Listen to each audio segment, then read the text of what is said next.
you've been manifesting to come in, you've been putting in the work. But I feel like as well, right?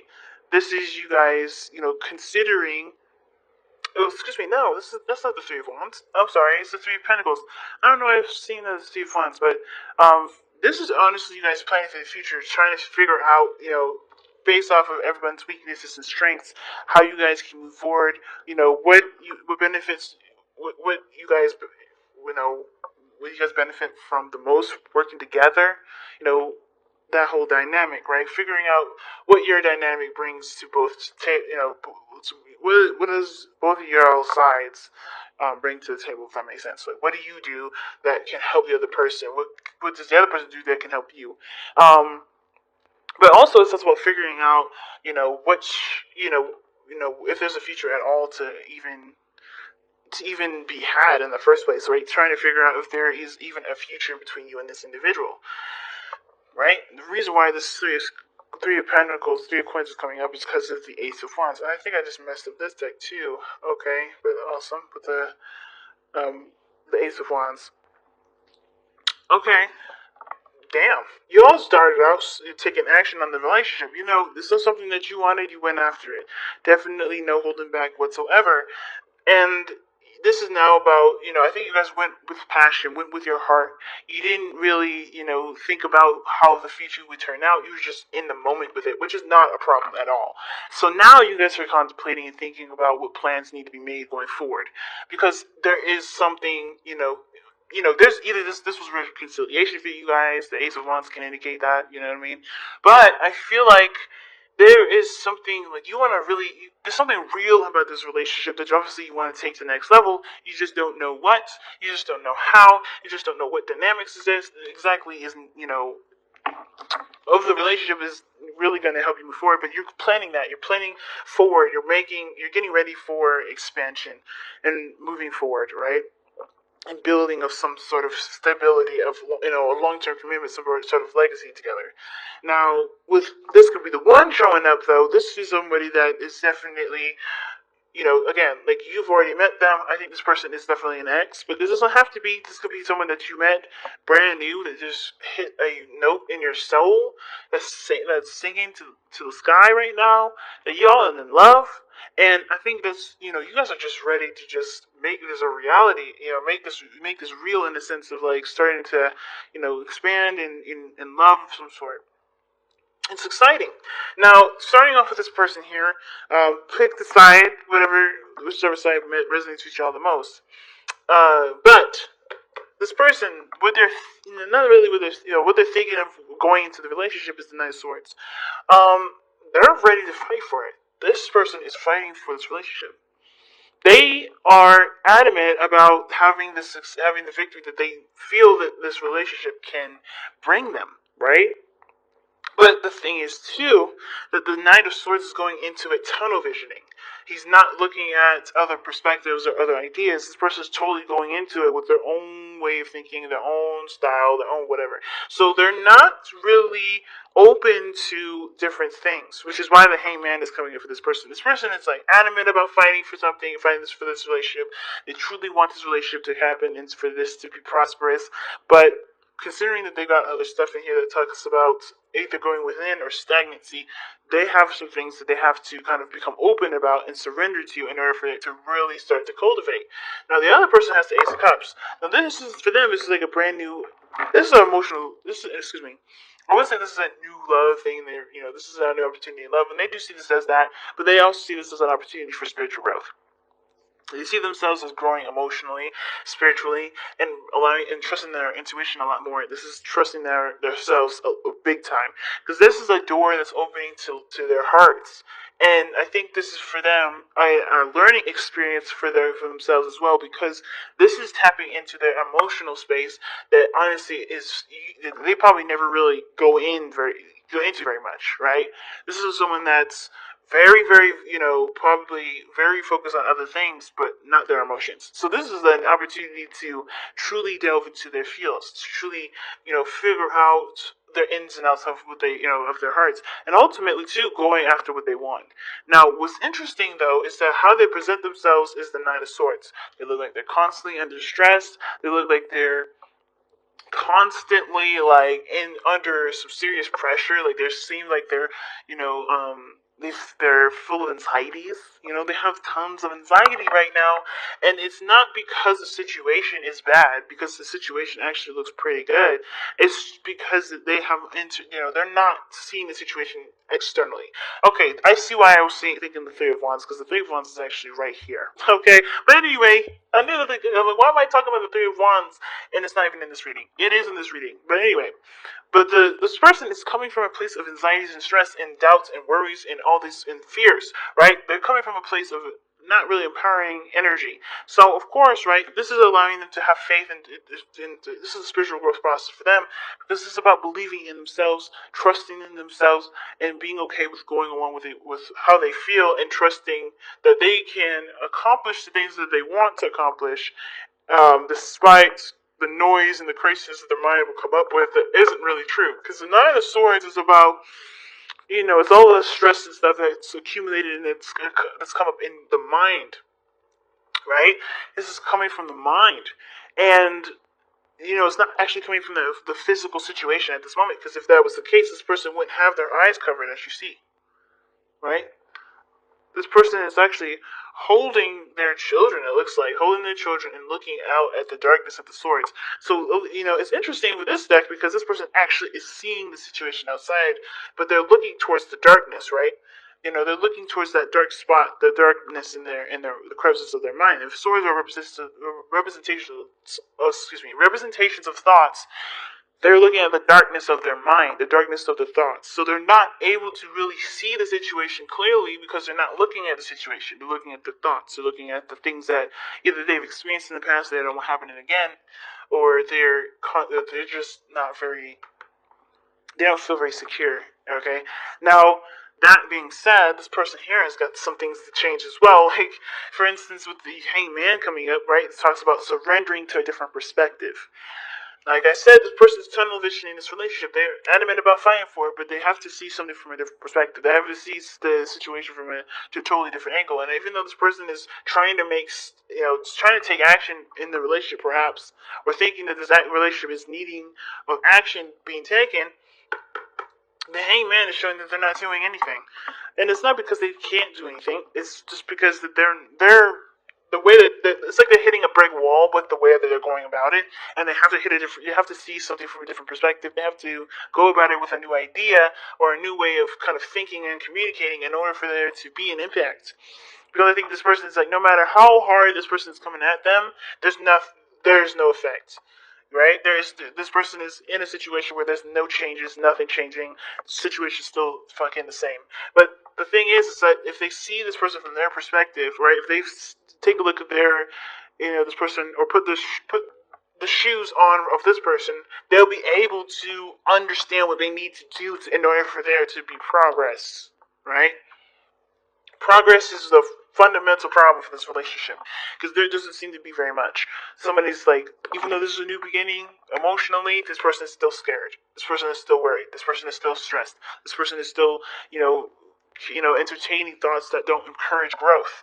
At the same time, this person here is not able to do anything differently because they're hitting a brick wall with the other person. They can't change it because they're not seeing the situation from the perspective that they need to see it in order for things to change, right? So they have to kind of like wear the shoes of the other person in order for them to understand and to create true progress. So, and that's hard, right? I'm going to actually pull another one for that because I'm going to see what do you guys need to see of this other person. And it's going to be very different for a lot of you guys. It's not going to be the same for everybody, but it does help to kind of get some sort of ideas to what area or what perspective do you need to surrender to, or is it surrendering personally, like surrendering altogether, like not taking action whatsoever, just allowing the other person to do their thing, and you just kind of be open to it, because it may be that the situation is not calling you for you to do anything, and it's you actually, this person or whoever. I say you, I mean I'm talking to the other person, whoever identifies with this person may be so adamant about getting something that they don't realize that they need to not do that. They may need to just chill, take a step back, not do anything, and actually just be open to things coming in, open to love coming in. Because if they're doing too much, if this person's doing too much, they're going to be. It's like It's like forcing a situation, right? You're gonna be, possibly doing the opposite of what you want, right? Instead of making progress and being the person that always does something, you're always gonna see situations that don't change. So this person may have to actually take their foot off the gas and actually just coast. You know what I mean? Just coast with it, because that's what I'm getting. This person may just need to coast, and this person needs to just kind of like see that this, the full throttle is no longer on for this person, and maybe that'll give them space to breathe. Who knows? But this person, the reason why they have the Hangman and the Knight of Swords in the mind space, right, is because of the Hermit. Obviously, this is someone that's definitely gone within, figured, they know their power, they know their strengths, they've healed, they've done the things that they need to do to be able to go out there and fight for what they want. Because they've taken the time out to figure out exactly what they needed within themselves and what they needed to know about themselves to be able to, start even considering a future. But at the same time, I feel like this is someone that still kind of considers themselves on a solo mission and thinks that they need to do everything by themselves, which is why the Hangman is coming up here, because there's nothing that can happen if you're constantly in the state of, I'm going to do this by myself. I can make sure this happens. I can make it work.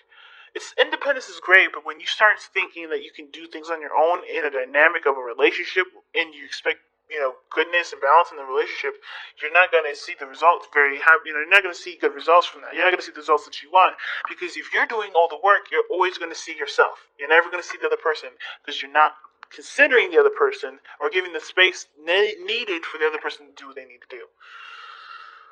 Now, the other person, the reason why they're showing the Nine of Swords and they're present, like, why they're looking like they're stressed all the time and under a serious amount of stress and anxiety, and the reason why they're thinking the Ace of Cups, being emotionally open, having, taking this opportunity to grow emotionally and spiritually, is the Three of Wands. Is that they see that there is expansion, there's potential for greatness in the relationship. But of course, there's work that's going to be needed. And I think that this is a doubt of their capability of doing it, right? This is their doubts of their capability of making this future happen. And so it's not about whether or not the other person works with them or not. It's about if they can do the work that they need to do. If they can, do what they need to do to accomplish that.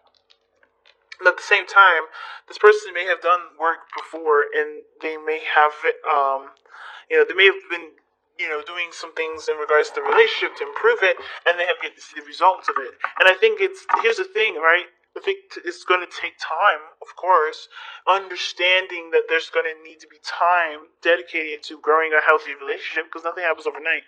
And I think this person's anxious because it hasn't happened yet. Something that they've been, improving, right, is not quite yet ready to come in yet, because they're not in a position of accepting that. So they're not open to it either. Even though they know this is a brand new beginning, their hearts have to be open, they're not open to it because they're stressed about what could go wrong. If they stop thinking about what could go wrong and be open to the possibilities of greatness to come into their lives, things can really start to grow and prosper. But right now, this person has to find the faith in the self, and the relationship is helping them do that. It's forcing them to look at themselves and figure out where the strengths are, so that way they can expand in their life. Because the King of Pentacles, it's interesting. What brought you two together is the King of Pentacles, independence and stability that you guys show yourselves, right? It's very interesting. I'm actually going to pull an extra card for that, because I don't quite know why the King of Pentacles is coming up for what brought you two together. It could have been that Taurus brought you two together. It could have been that financially you guys were set. But the King of Pentacles knows his worth, knows his value. Ready to commit. The King of Pentacles. Why is the King of Pentacles coming up as the reason as to why Sagittarius and their soulmate is together? The King of Wands. Wow, damn. Excuse me, guys, my throat's going crazy. But the King of Wands is the reason as to why the King of Coins, or the King of Pentacles, is what brought you two together. So passion and honestly commitment. Like you guys felt stable and safe in this relationship. You felt like you guys were grounded enough to be yourselves. What brought you two together was you guys, okay? Like your energy, your fire, your energy of getting the person that you wanted. That's on you. Like the reason why you guys are together is because this was what you wanted. You knew your value, you knew your worth, and you went and got it. or somebody of fire energy definitely was, adamant about having the relationship, right? Because the King of Wands only does what he wants to do, and he can be extremely ruthless. And the King of Pentacles is very practical, very solid, very stable, and they're of grounding energy. And I kind of feel like both of you guys are. Well, one of you guys is the King of Wands, and one of you guys is the King of Pentacles. So you guys both, in your own ways, brought each other together. Like somebody was definitely passionate, was on a passionate kick, and somebody was like choosing. I don't want to say choosing a safe option, but they felt that they can build a relationship with you. They felt that one of you guys is the King of Pentacles in this situation. Pretty much what I'm saying. The King of Pentacles was the person that sought the relationship out, felt like they can definitely dedicate their time and energy to building something of stability, something of long term and committed energy here. And the other person was purely on passion and excitement and the feeling of being in the moment with this individual, right? It wasn't long term, figuring things out. Which is why the other person may be not really in a very practical space, right? Somebody's looking at the long term, well, the other person wasn't. Okay, and I think the person too, in some weird way, the King of Pentacles either was the person that was open to providing stability for somebody that had this creative energy that they needed, that honestly needed that space. And then at the same time, with the King of Pentacles, they may have been seeking out stability, and the other person was seeking out passion, right? So it's interesting, but you have two masters here, two masters of practical thinking, of stability, comfort, routine, patterns. Like someone is very structured in the way they are, and the King of Wands is this flamboyance, unique themselves, not really thinking about the future too much, just being in the moment. But the challenges you both face is the Eight of Coins, which is progress, hard work towards a stable, an outcome, and there's no progress being made, and it's mostly because of I think there's a dynamic in the relationship that's showing that's needing a bit more, belief in love and care. Okay, wow, very interesting reading, family, but wow, I don't know. I don't know what else to say, to be honest. I think I've said everything. But you guys have true love. This love is a once-in-a-lifetime love. Wow. Yeah, so, I feel like I've said everything I needed to say about this reading. Like, I'm trying to think about, what else these cards could be telling you guys. And I feel like the biggest thing that I guess to take from this reading is that, being open and surrendering to the situation, surrendering to what's actually happening, what's actually real, what's going on. That's the best way to move forward. Because I think there's too much of trying to make this happen or not really make anything happen because there's a lack of understanding. Like truly embrace the situation and be open to new things.